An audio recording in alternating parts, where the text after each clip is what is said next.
আসসালামু আলাইকুম। শুরু করছি মাই হাজবেন্ড উপন্যাসটি।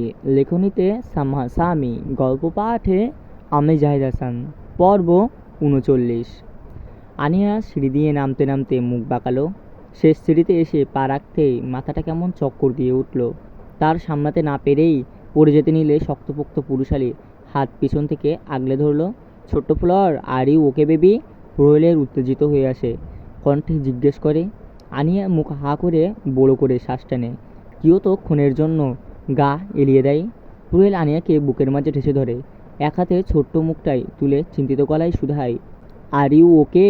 You are not feeling well? Let's go the room. We don't need to go anywhere.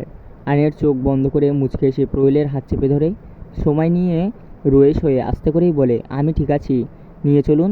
প্রহেল আনিয়ার কথায় অগ্রাহ্য করে চিন্তিত গলায় বলে, আমি কোনো রিস্ক নিতে চাচ্ছি না ছোট্ট flower, so let's go to the room.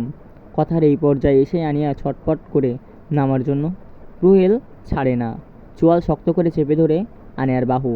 আনিয়া মুখ ছোট করেই অভিনয়ী স্বরেই বলে, আপনি আমায় একটুও ভালোবাসেন না? কপাল পড়া ভাস শীতল হলো। চোখ ছোট ছোট করেই জানতে চাইল প্রহেল, সো হট, আমি তোমাকে ভালোবাসি না? রাত দিন কাকে চেপে ধরি? আনিয়া দমে গেল। লোকটা এমনিতেই ভীষণ অসভ্য। মুখ খুলে বোম বের হয়। আনিয়া জোড়াজুড়িতে একসময় প্রহেল হার মেনে দাঁতে কিরমির করে করতে নেমে নেমে আসে। রাস্তায় করে হোটেল থেকে বের হয়।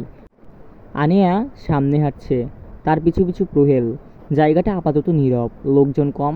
আশেপাশে কয়েকজন কাপল পিক তুলছে, কেউ বা প্রকৃতিকে ক্যামেরাবন্দি করতে ব্যস্ত।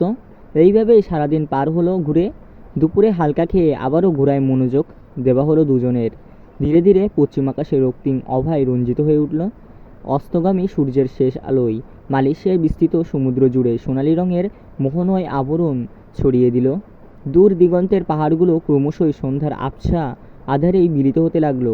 আর শীতল বাতাসের মৃদু পরিবেশ প্রকৃতি যেন নিস্তব্ধ প্রশান্তির এক অপার্থিক আবরণেই নিজেকে মুড়ে নিল।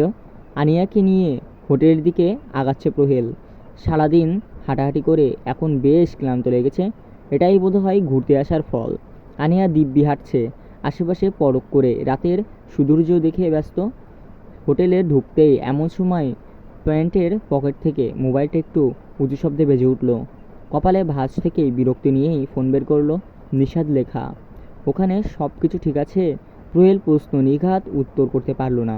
সময় নিয়ে ছোট করে বলল, স্যার, ওনারা আপনাকে ছাড়া ডিল ফাইনাল করছে না। প্রহেল বিরক্ত হলো। চোয়াল শক্ত করে দাঁতে দাঁত চেপে চিবেই বলল, ডিল ক্যান্সেল করো। এই বালের ডিল আমি করব না। Got it? নিষাদ স্যারের রাগ সম্পর্কে অবগত, তাই বিনা বাক্যেই ফোন কেটে দেয়। প্রহেল ফোনের স্ক্রিনে চোখ বুলিয়ে আনিয়ার কাছে ফিরে আসতে দেখতে পাই আনিয়া নেই। বুক ধুপ করে উঠল। আশেপাশে চোখ বুলাই, কোথাও নেই।